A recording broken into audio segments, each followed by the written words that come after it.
right, I wanted to comment on the City of Vancouver's latest crazy idea to rezone single family to allow for 6-plexes. Now, I'm all pro development. I've talked about this for years and years, how we need to build more housing and increase the density.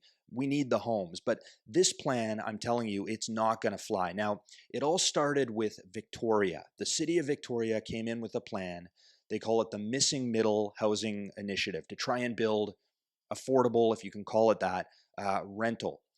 They rezoned single family to allow for 4-plexes. Now, that was 8 months ago. They were expecting to be inundated with new applications to build these 4-plexes. 8 months ago, not a single application. All right, now, and I'll get into why here. Vancouver wants to take this a step further and allow for 6-plexes on single-family zoned RS. Okay, here's the problem. First of all, these are very affluent neighborhoods. When we're talking about Point Grey or Dunbar or Kitsilano, I've talked to these people. I'm talking to them all the time. They tend to be a bit older demographic. They do not want density in their neighborhoods. There's a reason they live in these neighborhoods. They want the quiet tree-lined streets.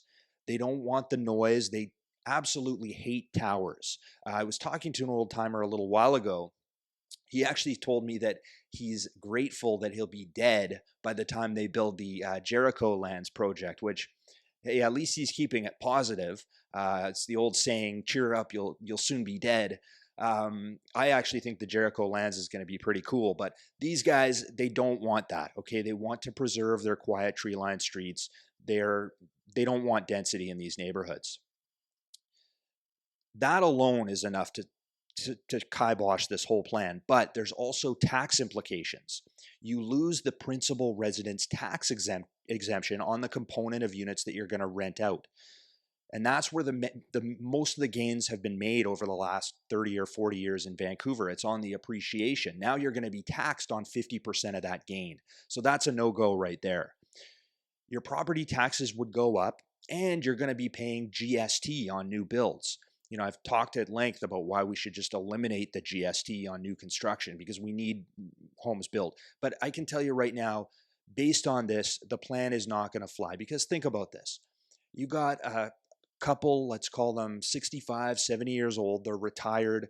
They've, built equity over time, worked their way up the housing market to get their dream home. They've got the backyard and the, quiet. They got the barbecue. They got it all going on. You're telling me now that this retired couple is going to put on their hard hats, take out a construction loan to finance this multi-million-dollar project, go back and take a course on rental property management. They're going to build this project, live on the top floor, and rent the other 5 units out. People, this is not going to fly here. This is a silly idea. It's one of the silliest ideas in a long line of silly ideas out of Vancouver City Hall here. What is going to happen eventually, and a lot of you guys aren't going to like this, but what will have to eventually happen is they will have to be zoned for condos, stratified condos.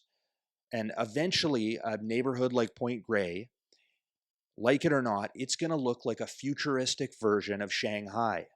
Maybe not in my lifetime, certainly not in these people's lifetime, but that is the way that things are going. Again, I'm all for density, but this plan, 6-plexes are not going to put a dent in the housing crisis. They're not going to be affordable. And as far as I can tell, they're not going to get built here, not under this current scheme. It's a fantasy, rainbows and unicorn fantasy land, if these guys think that that's going to happen. I'm Jay Kupar. Feel free to comment below or subscribe. Hit that green icon. Let's have a conversation about real estate. I'll see you in the next video.